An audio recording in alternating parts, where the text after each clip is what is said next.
Hey everybody, Alex Kozora, SteelersDepot.com, back with some more Pittsburgh Steelers analysis and recap of their second preseason game. They are 2-0 on the preseason, winning their lone home game at Acrisure Stadium this exhibition summer 27-15 over the Buffalo Bills. And man, things are going pretty well. I don't know how much longer the good times will roll. I'm sure they're not going to be like this for the entire 18-week season, but really excited about these first 2 weeks. Let's talk about it.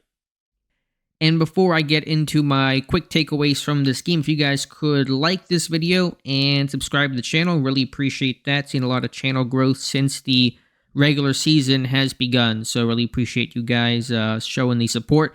Let's get into the game. And Pittsburgh's offense, red hot, 3 drives with the starting offense through the 2 games and 3 touchdowns. And whether that's Jaylen Warren's 62-yard run, the 25-yard touchdown to Pat Freiermuth, this offense simply making plays they did not make a year ago. Felt like they were incapable of making a year ago. But what a difference a year makes for a group that's older, gone through those growing pains of last year. That's why you get blown out by Buffalo in that last year's game. That's why you get blown out by Philadelphia and have that kind of heartbreaking loss to Miami and to the Jets, etc. You go through all that just pain to get to where things are at today, and hopefully that will continue. But to see the explosive plays here, on the Warren touchdown, the second gear that he showed, that's Jordan Poyer he's running away from at the end, the last man there. Now, Poyer's older, but he's been a NFL veteran, a starting player, a really, really good safety. Him and Micah Hyde in their heyday were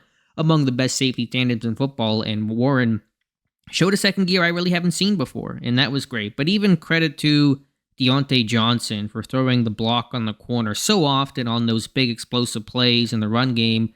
It's made possible, or at least in part, by second, third level blocking by non-offensive linemen. It's wide receivers, it's tight ends, and it's not just the running back outrunning or making the play alone. And so I thought the combination of Warren and Johnson, and of course the O-line getting Warren to the second level, dude basically was not touched on that play, I don't think, sets it up well. But then you get the 54-yard punt return by Calvin Austin.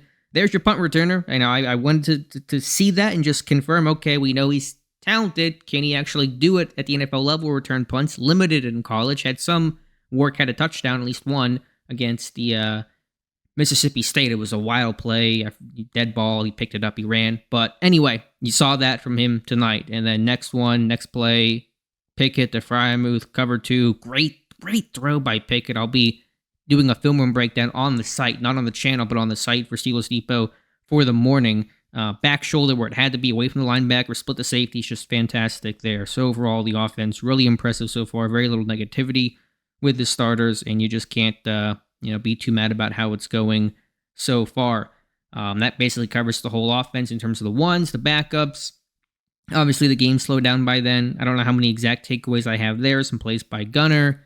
McFarland, I thought, ran hard. Just not a lot of running room for him, really, aside from the Warren run. There weren't a lot of, decent run plays. There was a jet sweep to Olszewski. That's probably your second best run of the night. But anyway, some weird offensive line rotations with the tackles kind of rotating. I didn't know what was going on there. Broderick Jones and Dylan Cook were second-team tackle pairings. And then I think it was Raven Clark, and Spencer Anderson came in. And then Jones and I think Cook came back in. Not sure what's happening there. Some managing reps, different people, who knows.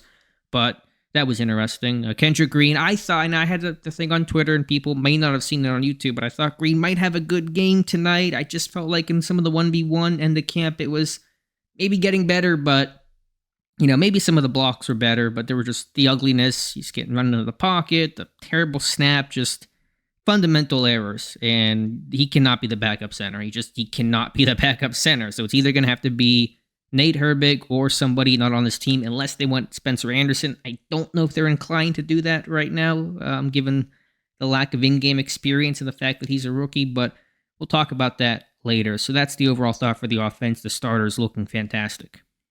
Defensively, just really aggressive on the football, just playmaking. Picked off the Bills 3 times, and it wasn't just against backups. Matt Barkley did not look good for Buffalo, but got to Josh Allen, had a great sack. Alex Highsmith, the effort that he had to wrestle Allen down on that kind of zany play Cole Holcomb, a tip, gets picked by Elijah Riley. The slot corner showing up, Chandon Sullivan, Elijah Riley with interceptions. Those were both, tip drills. Sullivan tipping to himself and Riley off the tip. I thought Riley was going to run it out of the end zone. He said, get down, and he finally got down. But yeah, just aggressive, of course. Nick Herbig, man, that sack force fumble, the cross chop and the bend that he showed, he got so low there. I mean, that's Von Miller-esque. The old joke is Von Miller could run under a coffee table, and it felt like Herbig could do the same there. Just really good balance and ability to corner and have the hip and ankle flexibility. He's been fun to watch, and it's been run game too. He's making plays against the run. It's not just as a pass rusher. But yeah, overall, the starting defense, maybe the line could have been a bit better. Cam Hayward didn't play a ton. Ogunjobi didn't play in this one. Benton did not play in this one. But, overall, I'm pretty encouraged. Of course, you got to mention Joey Porter Jr. getting his interception. Wasn't the most difficult play in the world, but still cover 2, sink, squeeze the throw, make the play, finish it. So kudos to him.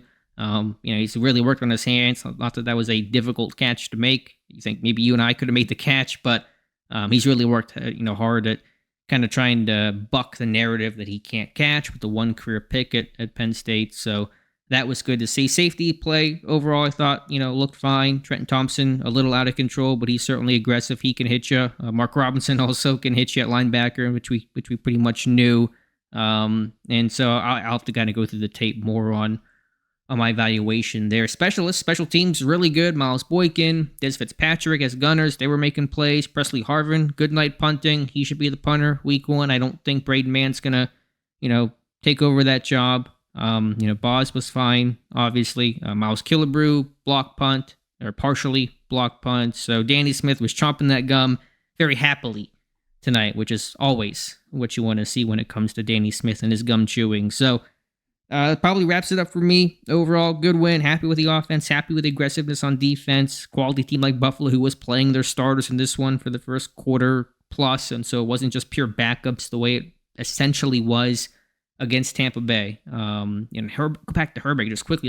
Even before the fumble there, he had a rush early in the game on Deion Dawkins, the Bills' really good left tackle, and bull rush and disengaged and got some pressure. I mean, what the heck? I mean, this is insane, but it was really good hand placement. And so, lack of size might not matter as much if your punch is really good. Your timing and your placement is really good, and it was for him. But anyway, a lot more to recap. I've talked too long. Happy with this one, though. I'm sure you guys are as well. Let me know your thoughts in the comments below. Again, if you guys could like the video, subscribe to the channel, I'd really appreciate that. Thank you for listening, and we'll talk to you soon.